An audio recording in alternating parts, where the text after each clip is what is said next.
Hello there my fellow holotable heroes and welcome to another Galactic challenge video. We have a streak of easy challenges going on, like the last one was quite easy. This one seems even easier. I just literally was able to autoplay it with the two teams that I'll show you.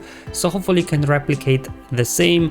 Now luckily the enemy, they aren't too fast, so outrunning them even if you don't have amazing mods shouldn't be too much of a problem I think. And as long as you go first, you should be able to get your 10-meter train rolling and everything. Anyway, more about it later. As always, I'll cover the modifiers and feats first and then show you the battles. So as mentioned before, there are two battles. So the first one will be Imperial troopers and the second one Palp Mara combo. Both teams just simply press autoplay and you are good to go. In terms of the modifiers, Righteous Retribution, it does a number of things, but the one you will notice the most, whenever a unit is debuffed, they recover 10% protection. So you will definitely see those guys, especially when you're going with Palp and Mara, they'll be recovering lots of protection. So I will be bringing in Nihilus so I can actually defeat those guys.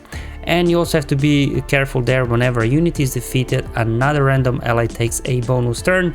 So whenever you use your troopers, you defeat the first enemy, that's why they will get a turn and then interrupt your Emperor's trap stacks there, so you'll have to restart building them up as you go along.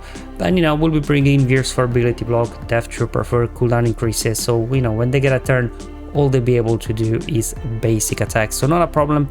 Just something I wanted to highlight in case you're wondering, whoa, why did that guy get a turn? And then the modifier for our troopers, endless ranks, we get 3 revives, but to be honest, we don't really need them.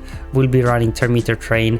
And same thing, the modifier for the enemy, it's really a non-factor here. They just get some stacking stuff, but they'll just be stun locked most of the times anyway. So this time the modifiers, apart from Righteous Retributions, aren't really playing a whole lot role here, to be honest. In terms of feats, you have to win with a team of Imperial trooper units, then the Undersize one, and then as well getting stunned 30 times. I believe that used to be stunned 20 times, or is it just me that they have increased it to 30? Nevertheless, should be quite easy and straightforward as well because of Palp's mass stun. Anyway, let's get the battles going. I'll be going in my troopers first. Obviously, you can try various comps, whatever you've got. But as you can see, you know, Piet starts off, you put Mark over on your Dark Trooper, you do cooldown increase, and then you just go all in here on Echo. Just target Echo, press autoplay, and you know, the troopers will run over these guys very quickly.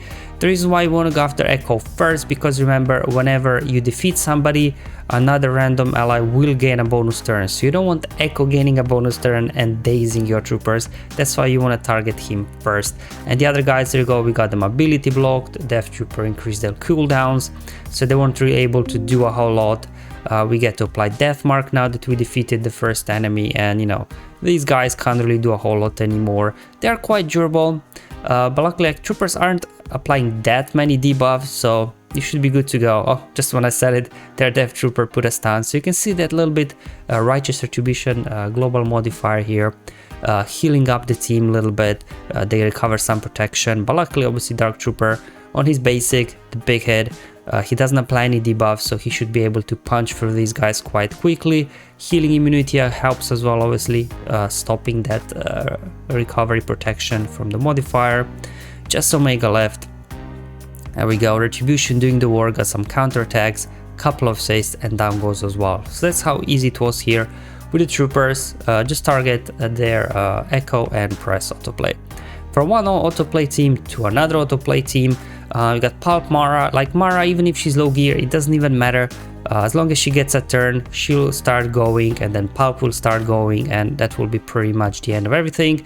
So just go ahead, remove their Detaunt from Wrecker, do the Shock, Stagger ability, and then just target Echo. You can go ahead and fracture him, and at this point you can just press autoplay. Remember, bringing in Nihilus, because you can see Shock will not prevent recovery protection. So all these shocks from Palp and Mara is actually healing up the enemies. That's why I brought in Nihilus, so he can slowly and gradually eventually annihilate them all one by one. While obviously between Thrawn, Palp and Mara, we got a lot of control here with thermometer swaps, fracture, obviously shocks, stuns. Palp's thermometer train is engaged. There you go. We defeated Echo now. Obviously, again, same thing as before. You want to make sure you take down Echo first, because just in case he gets a turn in there, he could daze your team, and this will then be the end of your guys. But at least we'll just keep going. As you can see, looks like Hunter is next. Again, I just let the AI target whoever they want. There you go. Down goes as well Hunter. They're going after Tech next. As you can see, we are totally running circles around these guys. They're constantly shocked, constantly they're stunned. They can't really do anything. Front throws a random fracture here and there. Down goes Tech as well. So you can see, definitely bringing Nihilus. As mentioned before, you know, the gear levels on here are not really all that important, as long as you've got enough speed to go first. Like maybe if your Mara's low gear and you can't make her fast enough and your throne is relic, make her faster, you can swap with Mara and then Mara can get going. And same thing for Nihilus and Palps, they don't have to be high gear, they are there just for their abilities, not really for the damage. And there you go guys, 2 battles, both autoplay, max rewards will be delivered to your inbox on Thursday as always. So hopefully this video was useful and helpful, showing you the 2 teams that I just throw in there and got easy max rewards. Hopefully it was useful and helpful. Let me know in the comments below on my Discord server. Otherwise, I'll see you on the Friday's Galactic Challenge video. But until then, have fun, enjoy life, and may the RNG be with you, my friends.